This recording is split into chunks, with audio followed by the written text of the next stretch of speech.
Happy Wednesday. We've been looking at parables generally, and I have been encouraging you to pray for humility and the ability to see yourself more accurately. We now move on to a particular parable. We're in Luke's Gospel, the 14th chapter, verse 7.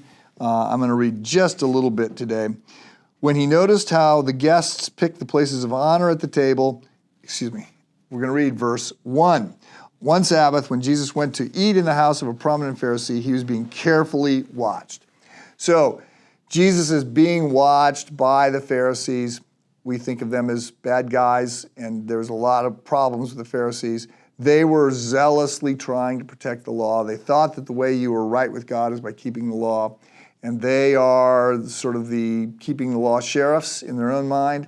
And so Jesus, who's 100 times smarter than they are, they're trying to trap him. He knows exactly that they're trying to trap him, and so he is going to do exactly what they're hoping he's going to do, except he doesn't sin. He doesn't break God's law. He breaks their law. So he's being carefully watched. He breaks their law. Now down to verse 7. When he noticed how the guests picked the places of honor at the table, he told them this parable. When someone invites you to a wedding feast, do not take the place of honor, for a person more distinguished than you may have been invited. If so, the host who invited both you will come and say to you, give this person your seat. Then, humiliated, you will have to take the least important place. But when you are invited, take the lowest place, so that when your host comes, he will say to you, friend, move up to a better place. Then you will be honored in the presence of all the other guests. For all those who exalt themselves will be humbled, and those who humble themselves will be exalted. So apparently the best places to sit were not marked with a little placard that said this spot reserved for the most important person and lists their name. So people showed up late who were prominent, and this is a culture of honor and shame, and so if you were asked to move away from that, you lost face, and that was bad.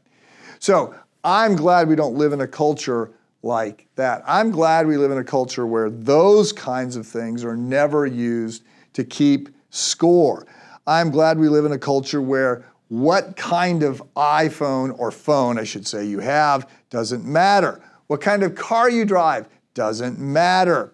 Whether you have an assigned parking spot doesn't matter. Whether your office has a window or not doesn't matter. What shoes you wear doesn't matter. Whether they call you an employee or an associate doesn't matter. Whether you're a president or a vice president or a senior vice president or an executive senior vice president doesn't matter. None of those things matter to you. I'm so glad that we live in that culture.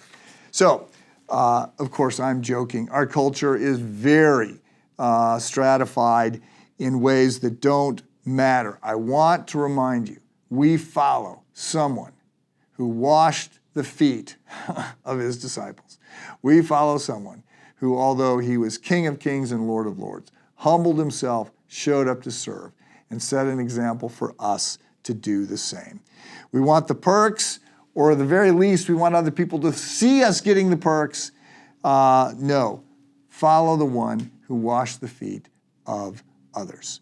We're not done with this parable, but we're done for today. Have a good day.